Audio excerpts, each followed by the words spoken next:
ද පෙඩ්‍රෝ එකට ආව අදත් සාදරයෙන් ඉවතර ගන්න. ඉතින් අද වීඩියෝ එක අරගෙන ආවේ ඔයාලට තවත් වැදගත් වීඩියෝ එකක් තමයි අද වීඩියෝ එකෙන් මම ඔයාලා වෙනුවෙන් අරගෙන ආවේ.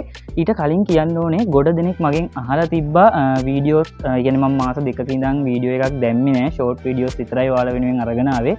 ඉතින් ගොඩ දෙනෙක් අහලා තිබ්බා ඒවා මාළු ගැනවත් එහෙම නැත්නම් බල්ලෝ ගැනවත් එහෙම නැත්නම් ඉබ්බෝ ගැන මම වීඩියෝස් දැම්මා. එයාලා ගැනවත් වීඩියෝ එකක් කරන්න නැත්තේ කියලා. ඉතින් ඒකට හේතුව මම අද මේ වීඩියෝ එකෙන් ඔයාලට කියනවා. ඊට අමතරව ඔයාලට අලුත්ම යාළුවෙක් හඳුන්වා දෙන්න ඉන්නවා. ඉතින් එයා තමයි ඉස්සරහට ද පෙඩ්‍රෝ මගේ මේ channel එකේ එයාගේ වීඩියෝස් ඔයාලට ඉස්සරහට බලා ගන්න පුළුවන්. ඒ වගේම එයා තමයි අයිතිකාරයා වෙන්නේ.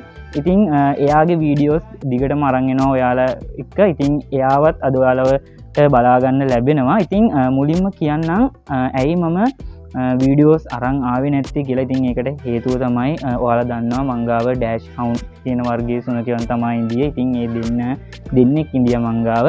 ඉතින් ඒ දෙන්නම එයාලගේ වයසත් එක්ක නැති වුණා. ඉතින් එයා දෙන්නම එකම කාලේ ගෙනාවා. ඉතින් ඒ වගේ එතකොට ඒ දෙන්නම එකම ඒ කියන්නේ සතියක වගේ ગેප් එකක් වගේ තමයි මේ දෙන්න තිබ්බේ.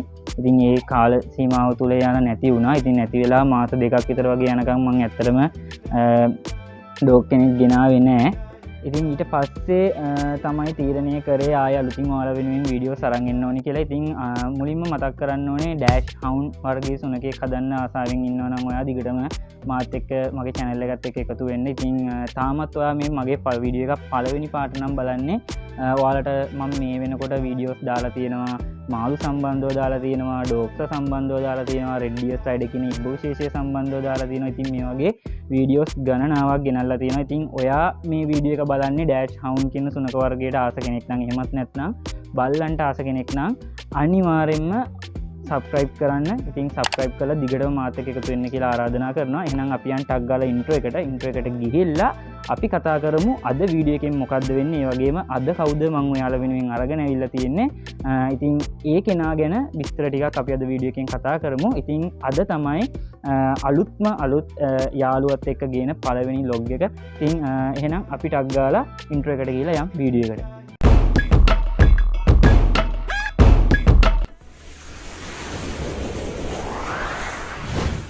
හරි, මේ ඉන්නේ අද මම ඔයාලා වෙනුවෙන් අරගෙන ආපු යාළුවා. ඉතින් මෙයාත් ඩෑෂ් හවුන්ඩ් වර්ගයේ ඩොග් කෙනෙක්. ඉතින් මගේ කලිනුත් මංගාව ඩෑෂ් හවුන්ඩ් වර්ගයේ ඩොග්ස්ලා දෙන්නෙක්ම තමයි ඉන්දියේ. ඉතින් එයාලා දෙන්න නැති වුණාට කියන්නේ මේ දෙන්නගේ වයසත් එක්ක එක්කෙනෙක් මාත් එක්ක අවුරුදු 12ක වගේ කාලයක් ඉන්දියා. අනිත් එක්කෙනාට නම් මම වීඩියෝස් උත් අරගෙන ආවා. ඩිස්ටෙම්පර් කියන රෙඩේ එයාට හැදුනා. ඒකට හේතුවත් මම මේ වීඩියෝ එකේ ඔයාලට කිව්වා. ඉතින් මේ වීඩියෝ එක අනිවාර්යයෙන්ම ඩොග් කෙනෙක් කියන්නේ ඩෑෂ් හවුන්ඩ් වර්ගයේ කෙනෙක් නෙමෙයි. ඕනම වර්ගයේ සුනකෙක් හදන්න බලාපොරොත්තුවක් තියෙන කෙනෙක්. විශේෂයෙන් අපි සාමාන්‍යයෙන් ඔය ලංකාවේ කියන්නේ වල් බල්ලෝ කියන්නේ ඒකෙක් හරි කමන්නේ ඔයාලා හදනවා නම් අනිවාර්යයෙන්ම බලන්න. මොකද සතා ගොඩක් දුක් විඳලා මැරෙන ලෙඩක් තමයි මේ ඩිස්ටෙම්පර් කියන්නේ. ඉතින් ඒකේ වීඩියෝ එක මම ඔයාලට මෙතන උඩ කාඩ් එකකින් දාන්නම්. නැත්නම් ඩිස්ක්‍රිප්ෂන් එකේ තියෙනවා. නැත්නම් channel එකට ගිහිල්ලත් ඔයාලට බලා ගැනීමේ හැකියාව තියෙනවා. ඉතින් ඒ දෙන්නට ඒක තමයි උනේ. ඉතින් මේ ඉන්නේ අලුතින් ගෙදෙට්ට ගෙනාපු එක්කෙනා. ඉතින් මෙයාට දැන් වයස සාමාන්‍යයෙන් මාස දෙකක්. ඒ කියන්නේ මේ තුන්වෙනි මාසෙට තමයි මේ යන්නේ මෙයා. ඒ කියන්නේ මාස දෙකයි දවස් 15ක් විතර වගේ තමයි මෙයාට තියෙන්නේ. මෙයාත් ඩෑෂ් හවුන්ඩ් වර්ගයේ කෙනෙක්. මාරම දඟෙක් වට පේනවනේ මේ දඟෙක් වගේ. නිකන් ඉන්න දෙන්නේව නැහැ. හපන එකේ ඉවරෙකුත් නැහැ. තුවාල කරලා තියෙන්නේ මුළු ගෙදරම විනාශ කරලා තියෙන්නේ. ඉතින් ඩෑෂ් හවුන්ඩ් කියන්නේ මොන වගේ ඩොග් බ්‍රීඩ් එකක්ද? ඉතින් මම ගොඩක් වීඩියෝස් එයාලා වෙනුවෙන් අරගෙන ඇවිල්ලා තියෙනවා. ඩෑෂ් හවුන්ඩ් කියන්නේ මොන වගේ ඩොග් බ්‍රීඩ් එකක්ද? ඊට පස්සේ කොහොමද අපි ඩෑෂ් හවුන්ඩ් කෙනෙක්ව හදන්නේ? ඉතින් මෙයාලා හදද්දී මොනවද අපිට එන ගැටලු? ඒ වගේම මෙයාලා අනිත් ඩොග් බ්‍රීඩ් වලට සාපේක්ෂව මෙයාලගේ තියෙන වාසි මොනවද? ඉතින් මේ වගේ වීඩියෝස් මම ගොඩක් මෙයාලා සම්බන්ධව අරගෙන ආවා. ඉස්සරහටත් මෙයා එක්ක අරගෙන එනවා. මේ පේනවනේ නිකන් ඉන්න දන්නේම නැති දඟකාර ඩොග් බ්‍රීඩ් එකක් තමයි මේ ඩෑෂ් හවුන්ඩ් කියන්නේ. ඒ වගේම කට සද්දේ අනිවාර්යයෙන්ම හදනවා නම් අහල පහල ගෙවල් වලටත් නිකන් ඉන්න හම්බෙන්නේ නැහැ. පුදුම සද්දයක් තියෙන කටේ සද්ද ඩොග් බ්‍රීඩ් එකක් තමයි මේ ඩෑෂ් හවුන්ඩ් කියන්නේ. නිතරම පොඩ්ඩේටත් මෙයාලා හැම වෙලේම බුරනවා. ඒ දේවල් අනිවාර්යයෙන්ම ඔයාලා දැනගන්න ඕන. තේරෙනවනේ මේ හපනවා. හරි.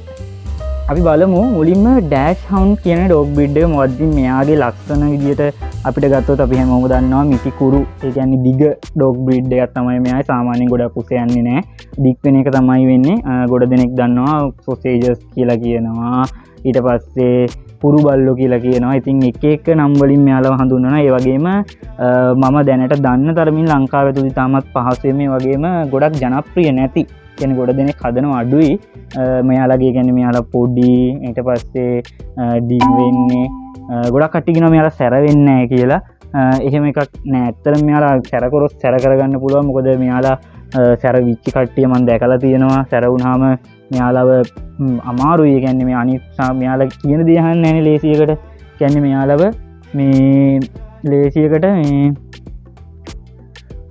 මෙයාලව ලේසියකට මේ කියන්නේ දෙයකට ට්‍රේන් කරගන්න ටිකක් අමාරුයි ලොකු වුණාට පස්සේ කියන්නේ දැන් පොඩි කාලේදී මේ වගේ වයසේදී අරගෙන ට්‍රේන් කරගත්තොත් ඇරෙන්න අනෙක් ඩොග් බ්‍රීඩ් වලට සාපේක්ෂව මෙයාලා ටිකක් ට්‍රේන් කරගන්නත් අමාරුයි ලොකු වුණාට පස්සේ පොඩි කාලේ නම් ප්‍රශ්නයක් නැහැ Tamanට ඕන විදියට ට්‍රේන් කරගන්න පුළුවන් පේනව නෙමෙයි ලේසියෙන් නිකන් ඉන්න හම්බෙන්නේ නැහැ ඉතින් මාරම හොරතල් මාරම ෆනි ඩොග් බ්‍රීඩ් එකක් මේ ඩෑෂ් හවුන්ඩ් කියන්නේ ඉතින් ගොඩ දෙනෙක් මගෙන් අහලා තිබ්බා ඩෑෂ් හවුන්ඩ් සම්බන්ධව වීඩියෝස් ඉතින් ඔයාලට ඩෑෂ් හවුන්ඩ් සම්බන්ධව කියන්නේ මේ ඩොග් බ්‍රීඩ් එක සම්බන්ධව මොනවම හරි ගැටලු මොනවා හරි තියෙනවා නම් අනිවාර්යයෙන්ම කමෙන්ට් කරන්න ඒ වගේම ඩොග්ස්ලා සම්බන්ධවම තමයි අහලා තිබ්බේ ඉතින් මෙයාලගේ එක දේවල් ගැන විශේෂයෙන්ම මෙයාලගේ ලෙඩ රෝග ඊට පස්සේ මෙයාලා ওই නාවන විදිහ ඉතින් හැමදේම අහලා තිබ්බා. ඉතින් ඒවට වීඩියෝස් දාලා තියෙනවා. ඒවත් බලන්න.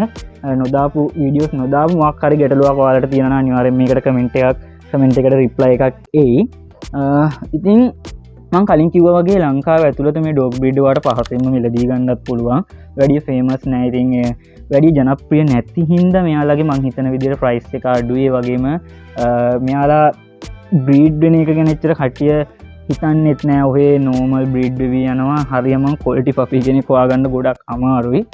ඉතින් ඒ වගේම මං හිතනවා මෙයාලා ටික ටික ලංකාව ඇතුළත හොඳ මෙයාලටත් හොඳ බ්‍රෑන්ඩ් නේම් එකක් හැදෙයි කියලා. මොකද මෙයාලව හදන කට්ටිය දන්නවා මෙයාලගේ තියෙන ඒ කියන්නේ අනිත් ඩොග් බ්‍රීඩ්ලට සාපේක්ෂව මෙයාලගේ තියෙන විශේෂත්වය වගේම මෙයාලව කොහොමද අපි හදන්නේ මෙයාලගෙන් අපිට තියෙන තරම මේක ඉතින් මේ ඩෑෂ් හවුන්ඩ් වර්ගේ පපි කෙනෙක් ගෙදර ඉන්නවා කියන්නේ ආයි ඉතින් ගෙදර පොඩි ළමෙක් ඉන්නවා වගේ තමයි ආයි කිසිම පාළුවක් දැනෙන්නේ නැහැ. ඉතින් ඒක අත්දැකීමෙන් කියන්නේ එක්කෙනෙක් නෙමෙයි මීට කලින් දෙන්නෙක් ඉඳියා මේ තුන්වෙනිය ලේසි නෑ මෙයාලව හදන එක මේ පේනවා නෙමෙයි ලේසියෙන් බේරෙන්න හම්බෙන්නේ නැහැ මුළු ඇඟම තුවාල කරනවා දඟලනවා හරි ඉතින් ඔය ටික තමයි ඩෑෂ් හවුන්ඩ් සම්බන්ධව කියන්න තියෙන්නේ. ඉතින් තව දෙයක් ඔයාලට මතක් කරන්න ඕන ඩෑෂ් හවුන්ඩ් ගොඩ දෙනෙක් අහලා තිබ්බා ඩොග් බ්‍රීඩ් එකක් හදනකොට කොහොමද අපි Tamanට ගැළපෙන කෙනාව තෝරගන්නේ. අපි මං නම් කියන්නේ මුලින්ම අපි බලන්න ඕන අපිට එයා ගන්න කෙනාව හදන්න පුළුවන්ද. කියන්නේ සාමාන්‍යයෙන් අපිට ඩොග් කෙනෙක් හදනකොට එයාට අවශ්‍ය ඉඩ ප්‍රමාණයක් තියෙනවා. එයාට අවශ්‍ය කූඩුවක් තියෙනවා. ඊට පස්සේ කේජ් එක කියන්නේ කූඩුවක හදනවා නම් අපි කොහොමද එයාට ඒ කැනල් එක එයාගේ කූඩුව හදලා දෙන්නේ. මේ වගේ ගොඩක් දේවල් තියෙනවා අපිට අධ්‍යයනය කරන්න. ඉතින් සාමාන්‍යයෙන් ඔයා ඉන්නේ නගරබද එහෙමත් නැත්නම් ඔයාගේ නිවස තුල ලොකු ඉඩක් ප්‍රමාණයක් නැත්නම් ඔයාට නියමිතම ගැලපෙන ඩොග් බ්‍රීඩ් එකක් තමයි මේ ඩෑෂ් හවුන්ඩ් කියන්නේ. පොඩි කාලෙම ට්‍රේන් කරගන්න කියලා අනිවාර්යයෙන්ම මතක් කරනවා. මොකද ලොකු වුණාට පස්සේ මෙයාව ට්‍රේන් කරනවා කියන එක පට්ටම අමාරුයි. ඉතින් අත්දැකීමෙන් කියන්නේ ඉතින් අනිවාර්යයෙන්ම පොඩි කාලේ ඉඳන්ම ට්‍රේන් කරලා ඔයාට පොඩි ඉඩ ප්‍රමාණයක් තියෙනවා නම් එහෙම නැත්නම් ඔයා තට්ටු දෙකක වගේ එහෙම ඉන්නවා නම් එහෙම තට්ටු දෙක තුනක වගේ යක් ලොකු ඉඩ ප්‍රමාණයක් නැති නගරබද වගේ එහෙම ඉන්නවා නම් පහසුවෙන්ම මේ ඩොග් බ්‍රීඩ් එක හදන්න පුළුවන්. ඉතින් ඔයා සාමාන්‍යයෙන් ලොකු ඩොග් බ්‍රීඩ් එකකට යන්න ආස නැත්නම් සාමාන්‍යයෙන් පොඩි ඩොග් බ්‍රීඩ් එකක් හදන්න ආසයි නම් එතනදිත් ඔයාට හොඳම ඔප්ෂන් එක විදිහට මට මේ ඩෑෂ් හවුන්ඩ් කියන ඩොග් බ්‍රීඩ් එක හඳුන්වා දෙන්න පුළුවන්. එනවා නෙමෙයි. ලේසියෙන් නිකන් ඉන්න දෙන්නෙම නැහැ මාරම දඟේ. හරි ඉතින් අද වීඩියෝ එකෙන් අරගෙන ආවේ ඔයාලට මෙන්න මෙයාව තමයි අද වීඩියෝ එකෙන් මට පෙන්වන්න ඕනේ. ඉතින් ඉස්සරහට මෙයාගේ වීඩියෝස් ඔයාලට සෑහෙන්න බලා ගන්න පුළුවන්. මෙයාගේ කොහොමද දඟ වැඩ ඊට පස්සේ මෙයා කොහොමද අපි ඩෑෂ් හවුන්ඩ් කෙනෙක් යාලව හදන්නේ දිනදා අපිට එන ඉෂුස්. ඉතින් මේ හැමදේම ඉස්සරහට ඔයාලට වීඩියෝ වලින් මගේ වීඩියෝ එකෙන් බලා ගන්න පුළුවන්. ඉතින් මේක තමයි පළවෙනි වීඩියෝ එක මෙයාත් එක්ක එන. මීට කලින් මම මගේ අනිත් ඩෑෂ් හවුන්ඩ්ලා දෙන්නත් එක්ක කියන්නේ යාලගේ නම් කිව්වොත් ශැගී රොකී එක්ක මං සෑහෙන වීඩියෝස් ප්‍රමාණයක් මේකේ අරගෙන ආවා. ඉතින් මුල ඉඳන්ම මාත් එක්ක ඉඳපු කට්ටිය දන්නවා එයාලා දෙන්න ගැන. ඊට පස්සේ මෙයාගේ නම රූබි. ඉතින් මෙයා ගැන තමයි ඉස්සරහට මෙයාත් එක්ක තමයි වීඩියෝස් ඔයාලා එක්ක අරගෙන එන්නේ. හරි ඉතිං මං හිතනවා අද වීඩියෝ එකෙන් හොයාලට මෙයාලා සම්බන්ධය කියන ඩෑෂවුන් සම්බන්ධ අයිඩිය එකක් යන්න ඇති වගේම ඉස්සරහට මගේ චැනල් එකේ කොහොමද වීඩියෝස් එන්නේ ඒ දේවල් සම්බන්ධවාට අයිඩිය එකක් යන්න ඇති කියලා හරි ඉතිං වීඩියෝ එක හොඳයි නම් අනිවාර්යයෙන්ම ලයික් එකක් දාන්න ඒ වගේම තවත් ඔයාලා දුරන කියන්නේ සුරතුළුන්ට ආස කෙනෙක් ඉන්නවා විශේෂයෙන්ම බල්ලන්ට මාළුන්ට රෙඩ්ඩියස් ලයිඩ ඉබ්බන්ට මේ හැම වීඩියෝ එකක්ම අරගෙන ඇවිල්ලා තියෙන ඉතින් ඉස්සරහට අරගෙන එනවා අනිවාර්යයෙන්ම සබ්ස්ක්‍රයිබ් කරලා නැත්නම් ඔයා පළවෙනි පාර්ට්ටම එකතු වෙන කෙනෙක් නම් පල්ලෙහා තියෙනවා සබ්ස්ක්‍රයිබ් බටන් එක ක්ලික් කරලා අනිවාර්යයෙන්ම දිගටම මාත් එක්ක එකතු වෙන්න. ඉතින් ඒ වගේම වීඩියෝ එක හොඳයි නම් අනිවාර්යයෙන්ම ලයික් එකක් නොදායන්න එපා. අනිවාර්යයෙන්ම ලයික් එකක් දාන්න කියලාත් මතක් කරනවා. එහෙනම් මෙයත් එක්ක අද වීඩියෝ එකෙන් ගිහින් එන්න ඉස්සරහට තවත් මෙයත් එක්ක අලුත් වීඩියෝ ගණනාවකින්ම හම්බෙමු. එහෙනම් අද වීඩියෝ එකෙන් ගිහින් එන්න හැමෝටම සුබ දවසක්.